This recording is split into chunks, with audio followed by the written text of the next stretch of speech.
Hi, welcome to Arctic Metro. It's been a while since I recorded anything. I do have some drives that I've been on that I've recorded, but I just haven't pieced them together and posted them. And honestly, I probably won't do that for a while. I've been pretty busy, so. Got some big news. We are selling the 997 Turbo. So this car behind me here, it's a really tough call, really tough decision. I've really learned to love this car, and it's going to be really tough to let it go. So I just wanted to share with you a few reasons why I love it and some of my favorite memories, and then why we're selling it.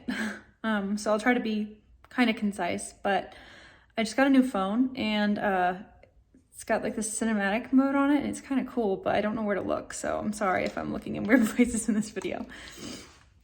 Okay, so 997 Turbo. You would think that it'd be really easy to connect to one of the greatest sports cars ever made, and really easy to fall in love with this car, but for me, it wasn't. And here's why. For me, coming from the 996, which is such a analog and raw experience that you really have to work for it to get anything out of it. The 997 Turbo is so fast, and it feels so new, and it's so easy to drive.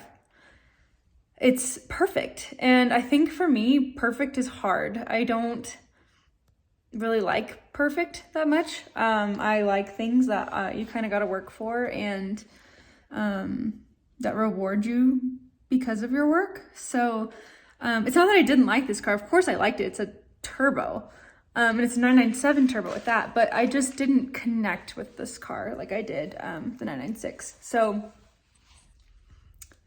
I would say it was about 6 months ago now. I've taken this car on several 500-mile road trips, and it was in one of those trips that I really learned to love this car, and I really learned what the turbo was about. So the hard part about a turbo is they're so fast that you can't really enjoy them and fully experience them legally on public roads. And so to me, it was always I knew there was something left in the tank, literally. I knew that there was so much more to this car than what I could experience. And I found that kind of frustrating. And honestly, part of that was on me. I just wasn't appreciating the car for what it was at lower, normal speeds. So that's definitely on me. And that's definitely just a character flaw, I guess, that I have. So the reason why I love this car and how I fell in love with this car is I was on a road trip, and I went out to Independence Pass, and I went through the pass, and I was going to turn around at the pass, and I think I was about 200 miles out, maybe less than that, excuse me, and I was going to turn around, and I just didn't want to. I'd been driving for maybe 3 hours, and I was having so much fun, I didn't want to turn around, so I didn't. And I knew that if I kept going, there's no easy way back home. It was going to be a 9-hour drive. It'd be over 500 miles, but I was having so much fun with this car that I didn't care. And so I went up to Aspen, and I went northwest and then northeast a little bit. And then I went down through the Rocky Mountain National Park area. And so it was on that trip that I really learned what this car is about, and I really fell in love with it. So I was on a highway kind of in the middle of nowhere, totally by myself, and this wasn't a straight highway. And I was going fast, and pretty fast. And I was pushing the car, and I was amazed that the car, one, could get so fast. So even in the higher gears, fourth gear, you still have so much torque. Fifth gear, even sixth gear, you can pull in sixth gear, which is ridiculous. And you definitely can't do that in most cars. So the torque is amazing. And so one, how fast you could get up to speed. And then two, how stable and composed the car was on the road.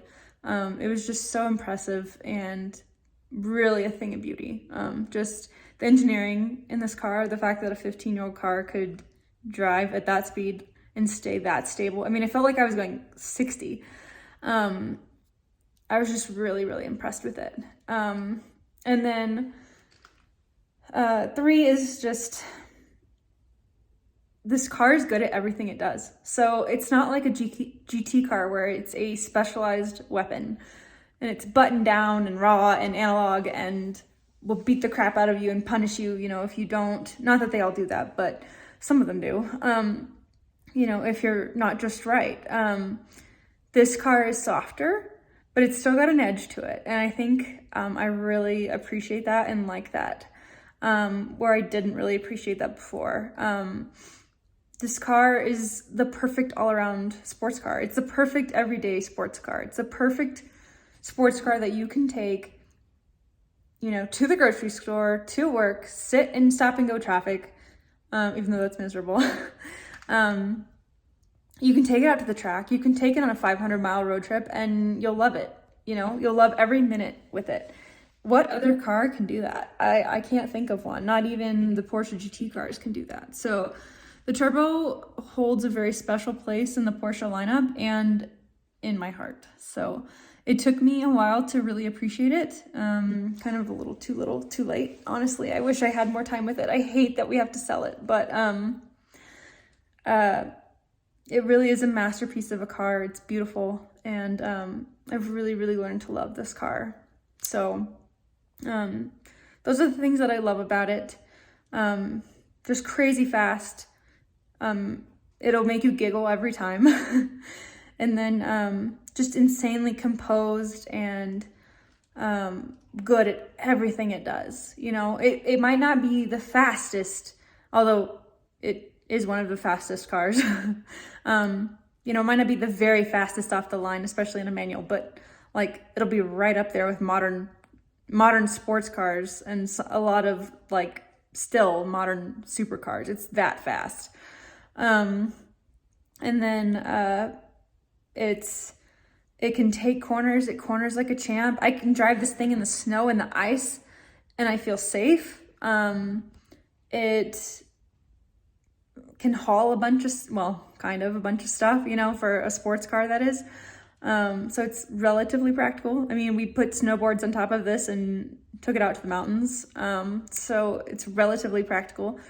You don't want your sports cars to be too practical though. That kind of defeats the purpose. So, this car really can do it all. And then it's comfortable. So it's insanely impressive performance-wise, but it's also comfortable and it won't punish you on long road trips. It's actually super comfortable on long road trips. But every mile is fun. Every mile will bring a smile to your face, and every minute with this car is something truly special and to be valued. So I really love the turbo. I really love the 997 turbo specifically because it's a turbo and it's got all the modern luxuries, and since it's a 997, the interior is a lot more modern than the 996.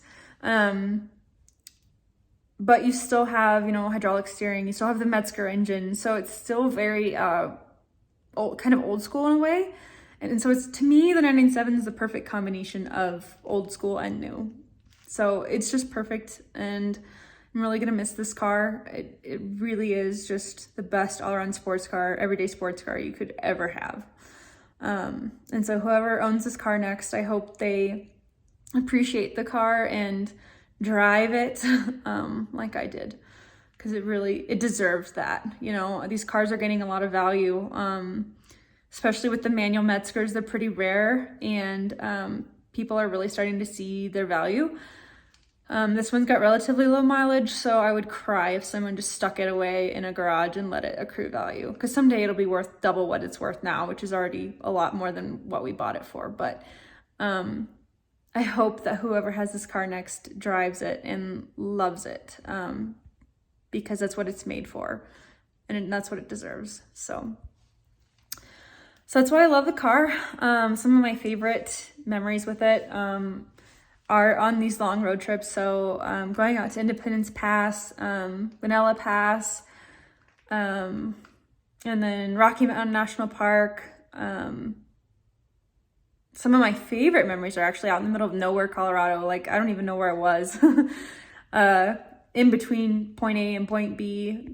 Colorado can be pretty far sometimes. And just by myself out there on a highway, just me in the car. And those are probably some of my favorite memories. And then, of course, on twisty roads too, out near Cripple Creek and Canyon City. I took this car out to Skyline Drive as well. That was so cool. This is the kind of car you just don't want to stop driving. So all my road trips end up being like twice as long as I originally planned, which is cool. And then a funny moment is on one of those road trips. I forgot which one it was. There was this guy on a motorcycle and I was on 25, headed back home. This was on the interstate, and I was in the left lane, and this guy comes up on a motorcycle and kind of comes up like just a little bit past my the front bumper in the right lane. So he's like next to me, and he blows the car a kiss, and I thought that was like the cutest thing in the world. It was awesome. So kind of silly, but I really enjoyed that. And then I've of course loved taking this thing out to Garden of the Gods and some other local places as well.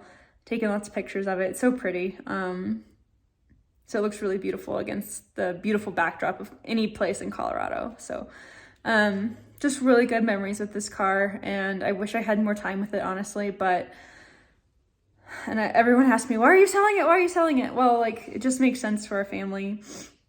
It makes sense for our lifestyle financially, because we actually are buying a new car. It's another Porsche, and so I'm just gonna tell you the story really fast because it's amazing. Well, no, I'll save that for another video. Okay. So we are trading this car in for a 718 Spyder. So we got a Spyder allocation in July, and our Spyder was built in November, and it arrived 2 days ago, so January 3rd. And we should pick it up either tomorrow or the next day. So we designed and built one of our very favorite dream cars. We have two. Excuse me. Our dream garage really is a Spyder and a GT3. So this is the first of the dream garage, and it's shark blue, and it's manual, and it has buckets and steel brakes, and it's beautiful and perfect, and I can't wait to share it with you. The whole thing has really been a dream, like the whole process, and especially the car. And I haven't even driven it yet. I can't wait to drive it. So I just really want to say thank you to Porsche Colorado Springs, to Nancy, who I know advocated for us a lot, and then Justin and John as well, and Ted.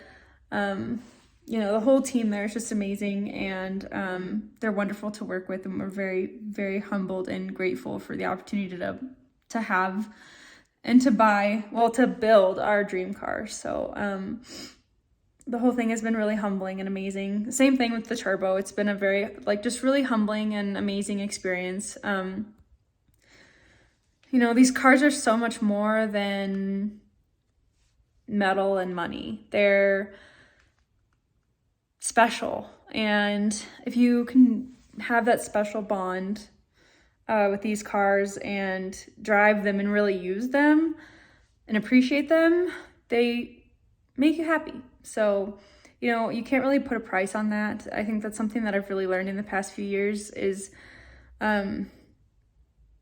people look at you like you're crazy, but they just don't get it, and that's okay. It's not for everyone, but there's something special about these cars that you just feel connected to the car and to the road, and they make you giggle and they make you smile, and they just kind of melt all your worries away for a while. So they're very special, and it's really an honor to have had this one, and I hope whoever has her next takes good care of her and drives her and loves her like we did. And I'm really looking forward to the Spyder, and I can't wait to drive the Spyder and share that car with you too. So thanks for watching. Hopefully this cinematic thing on my phone works. And yeah, I'm sitting on my garage floor holding this with my hands. So I'm sorry for the shakiness. But thanks for watching, and I look forward to sharing more with you. Bye.